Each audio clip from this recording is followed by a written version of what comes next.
Welcome everyone, thank you for joining. On this video, we're gonna be talking about this incredible day we had today in the market. If you weren't paying attention, we had a hugely positive green day. The NASDAQ is up 3.41%. The S&P 500 closed 1.89% in the green, and even the Dow Jones is up 1.17%. But you notice that the gains were tilted towards the NASDAQ, which has been beaten up the most. And this is pretty incredible. This is like a relief rally, a reversal of trend.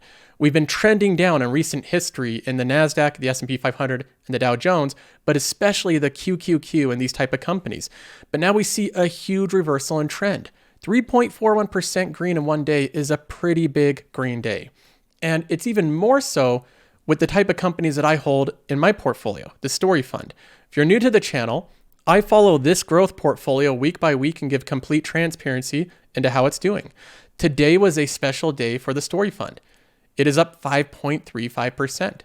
This is a huge green day, one of the most green days in the history of this entire portfolio. Overall, we're still struggling because this type of portfolio got beat down pretty bad over the past 3 months. It has a lot of these tech companies. Netflix got beat up. Companies like Spotify and Salesforce and Adobe, Atlassian, Twilio, these type of companies all got beat up pretty hard over the past 3 months. But then we have this crazy day today, 5.35% in the green.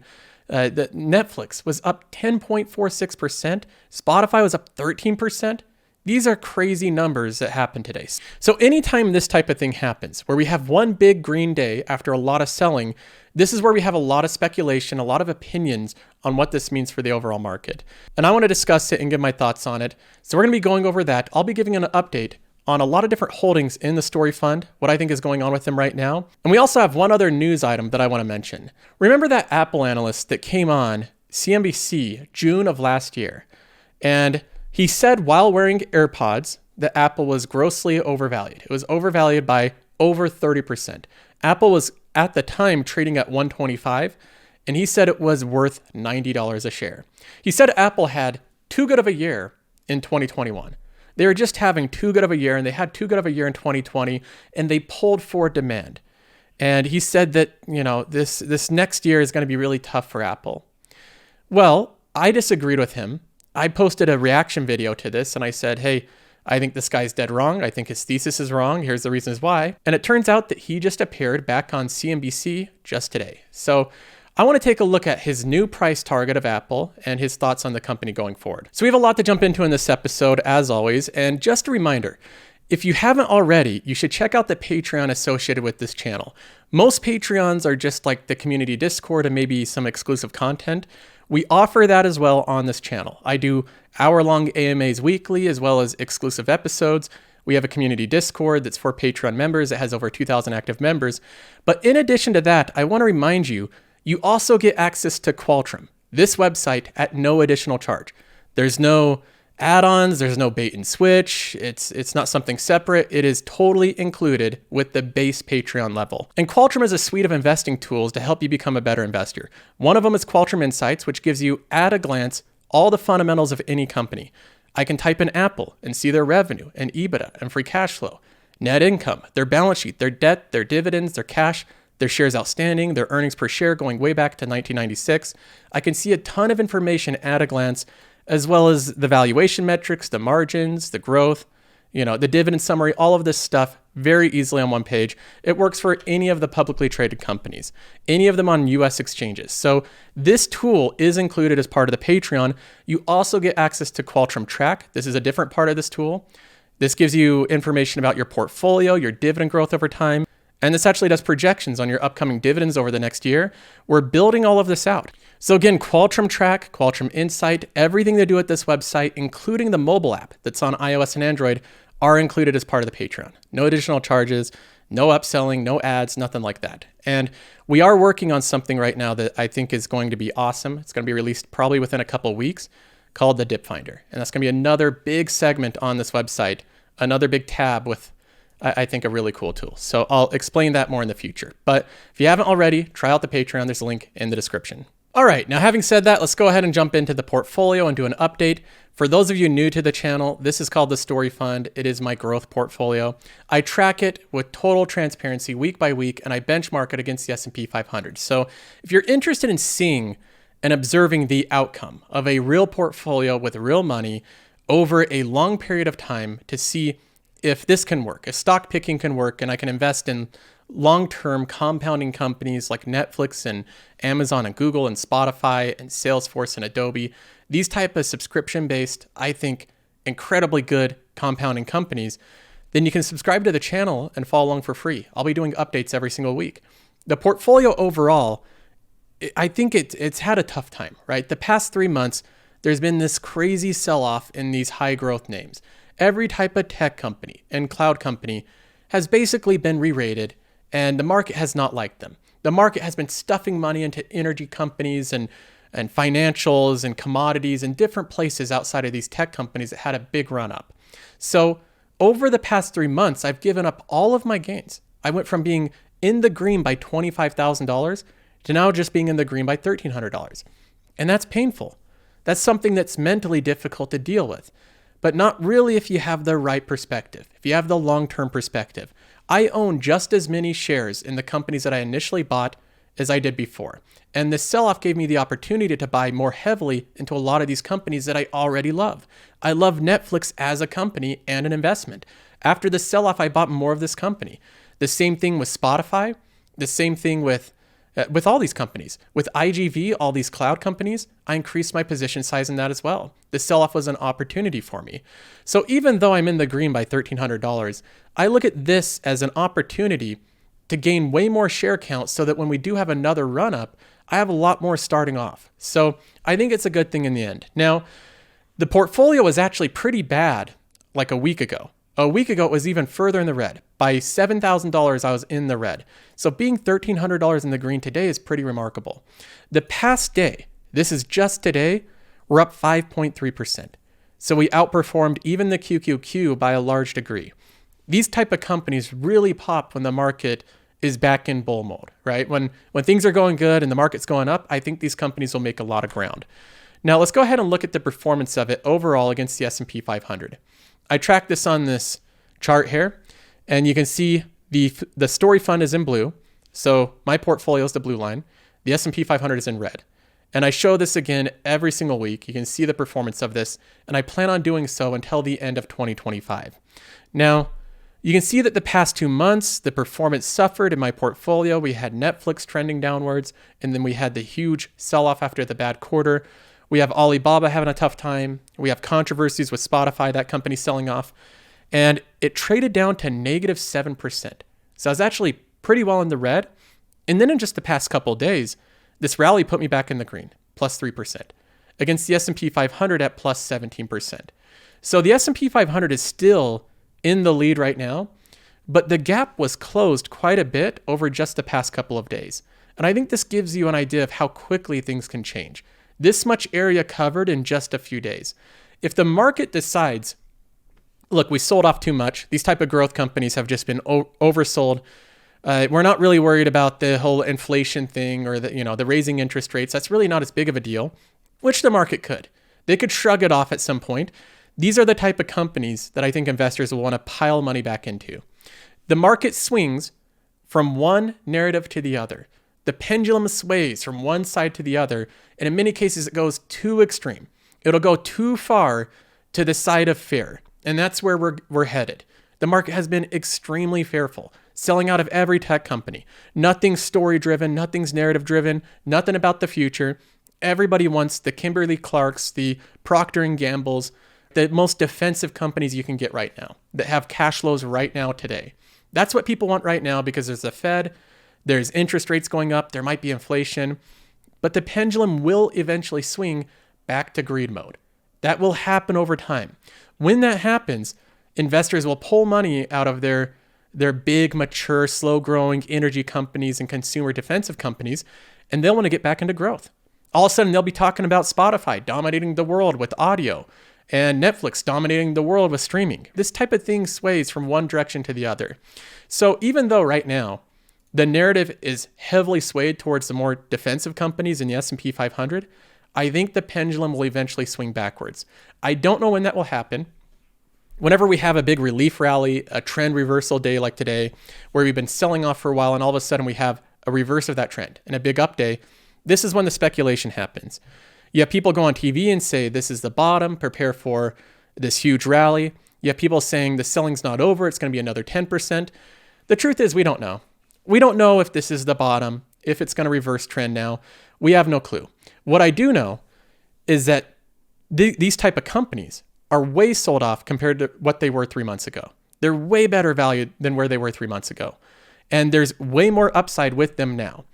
If you're looking to buy into tech companies and cloud companies and these type of scalable high growth companies, now is a much better time than 3 months ago. So that's all we know. And I'm very personally optimistic about the future with this portfolio. I feel very confident in my chances of still having good gains over these next couple years, because in reality, this has been a pretty short time. 1 year is not a significant amount of time, and I don't think we're out of the running yet. Now let's go ahead and jump in to this Apple analyst that June of last year gave a sell rating for Apple and said that it was worth $90 a share when it was currently trading at $125. Here is my response video, my reaction video to this analyst. His name's Pierre, and he covers companies like Apple and Tesla, and he called in with his bearish call on Apple wearing his AirPods. This is kind of what he said in my reaction at the time. This was June of 2021. Is that demand for the iPhone 12 is actually exceptionally strong. So what does that mean? That means the phone introducing 5G, a return of the metal frame on the case, has introduced a lot of changes in look and feel and a lot of innovation, and has driven a lot of interest. And that's bringing forward replacement. So a lot of people who normally would have replaced their phone next year are actually going to replace it this year. This is always the bear case for Apple. For the past 10 years, this has been the bear case for Apple. Wow, they're doing so good right now. They have so much demand right now that they can't sustain this level of demand into the next year, the year after. That's always the same thing. He says that the problem with Apple, if this is the bear case for Apple, is they're doing too well. They're doing too well right now. They're selling too many phones, and they're definitely not going to be able to keep this up in the future because people like their products so much that they're buying all of them now. They won't need them next year. They call this pulling demand forward. So you have demand in the future, and you're pulling it forward to now. I think this is one of the weakest arguments for almost any company, the pulling demand forward. It can happen a little bit in some very unique cases, but most of the time, a company that did well 1 year should continue to do well into years into the future. And even if it has some times where it goes through a little bit less demand, it evens out over time. So this pulling forward demand argument is very common with Apple. It's common with a lot of other companies. But in Apple's case, I don't buy it. I think that Apple will have plenty of demand next year and the year after. But let's go ahead and listen to. That's the clip from June of last year. And I must say, that guy sounds pretty smart there. Pretty accurate if you ask me. Now, let's go ahead and look at this updated clip. We have Pierre here, and he's giving us his new take on Apple, his updated take. This is 8 months later. We'll find in consensus today and what we think is relatively well reflected in the stock price. So at $165, that's 25 times what we would expect for earnings next year. And that's about what consensus is expecting for earnings next year, $6.60. And so we feel the stock is probably reasonably valued, so we don't have a strong view on the name, and that's the rationale behind our neutral rating. So if you didn't catch that, he just gave a price target current day for $165 for Apple, and it's currently trading at $173. So he has a neutral rating, saying it's trading about fair valued, but it's still a little bit overvalued. When just 8 months ago, his thesis on Apple, his research was, well, they pulled forward too much demand. They're not going to sell as many iPhones. And so, they're worth only $90 a share, not $125 that they're currently trading at. So if investors followed him back then, they would have lost money because they would have sold Apple hoping that it was going to go back down to $90 a share. Really, it raced up to $170, $175, and now he's saying it's worth $165, nearly double his price target just 8 months ago. This is tough to follow analysts like this. And I just want to highlight how they can change their analysis on a company within 8 months, dramatically change it from $90 a share to $165 a share. And Apple hasn't changed much in the past 8 months. The company hasn't fundamentally changed. All they did was just keep doing the same thing they're doing. But yet now they're magically worth from $90 to $165. This is the problem with not relying on your own research on these type of things. Even more confusing is how he's so neutral on Apple. He doesn't see that it's going to create any more value in the future. He doesn't apply any type of, that Apple can do anything else other than just sell iPhones. His big thesis on Apple is they're just going to sell more and more iPhones. That's the only way they really make money. But let's go ahead and listen to him be asked about this. I mean, and what you're telling me is that you're acknowledging that you got it wrong in regards to Apple's recent results. And of course, there's the expectations for the current fiscal year. What would change your mind, though? I guess the fact that you are staying neutral right now. I mean, what are sort of the key factors that you would expect to potentially accelerate the gains in this stock that you would be looking for that you don't think are there currently? Yeah, that's a great question. I think if you look at, like the existing established business of Apple, the iPhone, iPad, the Mac, the wearables as they exist today, we don't feel like there is significant room for like steady upside against existing expectations. So if Apple is a business that can grow in single digit revenues and grow free cash flow and profitability along the same line, it's difficult to have more than a neutral perspective on the stock. We don't think there is anything mispriced or that is not getting priced in yet. So neutral, really, we mean it. We mean it's an okay investment, but that's not an investment for which we would pound the table. So what would make us change our mind with that kind of expectation in background and valuation in background would be really the next steps for Apple, which is like the VR or AR headset and the car, of course. And we've done a lot of work on this front. And our view today is that these opportunities are a mix of being extremely open-ended. So there are very good reasons to believe Apple can do very well there. But how well and how far is difficult to call. And then our second conviction is that this will be very slow baking opportunities. So we don't see an urge, in recommending investors to own Apple for these opportunities today. So this guy seems like a pretty just conservative investor. He looks at Apple as kind of a mature company with not too much upside. It's kind of saturated its market. It might have incremental growth, but the long shot opportunities of an Apple car and virtual reality, he says not to really factor that in too much. It's kind of pie in the sky. We don't want to include that in our analysis. Now that seems kind of odd, seeing that when I look at some more info on him, and I did a little bit more research, he's heavily bullish on Tesla for all these different type of reasons of incredibly aggressive predictions of what Tesla's going to do. In fact, he has one of the highest price targets on Tesla of any Wall Street analyst, putting the price target at $1,600 right now. So he thinks it's going to be worth $1.6 trillion. Apple's not even worth what it is right now. It's worth $165 a share, not $175 or whatever it's trading at. But Tesla's worth $1,600 a share currently from this analyst. And he even has tweets where he's done presentations talking about what Tesla needs to do to get to $10 trillion, where he goes on about Tesla's insurance business and how it could be worth hundreds of billions of dollars and be rated at multiples 25 times what a normal business is. These are the type of things he's talking about. But when it comes to Apple, not much upside there. Not a whole lot going on with Apple. Everything with the upside is with Tesla. I think that Mr. Pierre, respectfully, I think he's wrong again. He was wrong when he said that it was $90 a share. Now he moved that to $160. And I think we're going to see a repeat. I think that Apple will continue to absorb a lot of the money in the economy. One thing that I think we can look at with Apple's business right now is this chart. This is Apple subscriptions over time. We talk about Apple becoming a software subscription business, but I think this chart is just straightforward. It really illustrates what's going on with Apple in the background. People view it as a phone company. They view it as an iPad and MacBook company. This is the amount of subscriptions in millions that Apple currently has people on.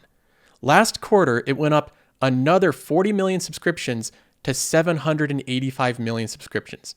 That's what this company is doing in the background. If you don't think that this is valuable, incremental growth, high profit growth, then I don't know what is. Apple is growing its service business like crazy. The earnings of Apple were up 22% year over year. That's much quicker earnings growth than the average company in the S&P 500. I think it has limited downside and it still has incredibly good upside. So I remain bullish on Apple. I don't think that Mr. Pierre here is correct. I think that we're going to see him wrong on this one again, but we'll wait and see. Maybe we'll check back in a year and see where Apple's trading at. Now, the last thing that I wanted to address in my portfolio is we have a lot of controversy surrounding Spotify right now. Most people have heard about it regarding Joe Rogan and some of the things that he says on his podcast regarding health and all the controversial topics that he discusses. A lot of people, it's upsetting because he shares different thoughts and different opinions and random studies and stuff. And that debate is ongoing right now. Now, I don't want to insert myself in that debate. I think it's important. I think it should be had. I think that people should push back when they don't like something like this. I just want to discuss it from an investment perspective. What I'll say about Spotify is when people look at controversies like this and they think this can't be good for the company. They have Joe Rogan, he's causing problems. There's artists leaving, right? A couple artists that are, I don't think they're like the biggest ones, but Spotify has a couple artists that have jumped ship and pulled their entire catalog off of Spotify. It can become worrisome. What I will say is that when I look at Spotify as a platform and the fact that it has national debate going on about its platform now, to me, I view that as a good thing. I think that it's a bullish thing for Spotify. It's like they're growing up. Think about this for a minute. Every single major platform that hosts other people's content has gone through these type of similar debates and these type of similar controversies. Apple's had to deal with controversy from user-generated content. YouTube certainly has. Google has with YouTube many times in history. Some of it that was pretty big regarding content with children in it and how to protect them from potential predators. You have issues with Netflix. They've had controversy in the past. You have issues with Facebook, with Instagram and Facebook.com. There's tons of information, good and bad, and everything in between getting shared on Instagram and Facebook every single day. Spotify is not the only company that's ever dealt with these type of issues. They run rampant in every single type of massive user-generated content platform. I think they'll take the steps to deal with it, to clarify information, link to valid sources, give proper disclaimers, but still try to balance that with free speech and free discussion. I think it's good to have the debate and put pressure on Spotify and make change and all of that. I'm not arguing against that. But in my opinion, when I look at companies like this and I look at the history of them, in the huge majority of cases, if like the crowd moves on, the controversy moves from one thing to the next.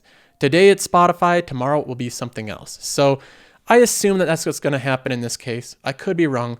Maybe some major artists, ones that really get millions of streams every single day will pull their catalogs, but I don't see that happening right now. I think that Spotify is going to deal with it, and it hasn't really changed my thesis on Spotify. If I look at the company, this company is growing like a weed. They're growing their revenue by 20% year over year. They're growing their user base, both monthly active users and premium users, by 20% year over year. They're free cash flow positive and have been for years. So they've been investing all of their cash back into growing their business. They've been doing a lot of things like improving their advertising on their platform. They now have call to actions on all their podcast ads. So this is much more effective. They in fact say that it's 50% more effective for advertisers. So Spotify is doing a lot of positive things in the background, and it's just not enough for me right now to dump this investment. I think fundamentally speaking, if you look at the actual company, it's moving in the right direction. So that's the update for now. Today was a really good day for the portfolio, up over 5%, but we'll see how this week shakes out. It's pretty crazy out there in the stock market, but I feel very good about each and every company that I own, and I'll continue to track them week by week.